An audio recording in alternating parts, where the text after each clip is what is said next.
Hi sir. আমার দেওয়া ব্রেকের পর তোমাকে তোমার নিজের ব্রেক নিয়ে আসতে হবে। Have a seat sir. Thank you. ডায়াসে তোমাকে দেখে মনে হলো ভবিষ্যৎ বিলিয়নিয়ারকে দেখছি, আর এখানে দেখে মনে হচ্ছে কলেজ গোয়িং আমার ছেলেকে দেখছি। ওকে, আসল কথায় আসি। Sure sir.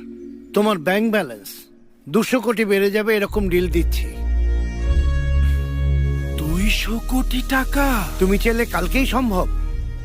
Thank you, but no thanks sir, I am not interested. মনে হচ্ছে তুমি ঠিক মতো শোনোনি।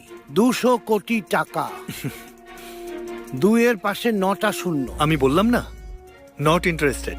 কলেজের বাচ্চাদের মতো কথা বলছো, চিন্তা ভাবনা ওই রকমই আছে। টাকার প্রয়োজন আছে, কিন্তু টাকাটাই সবকিছু না। Nice meeting you. 200 কোটি টাকা ভাই!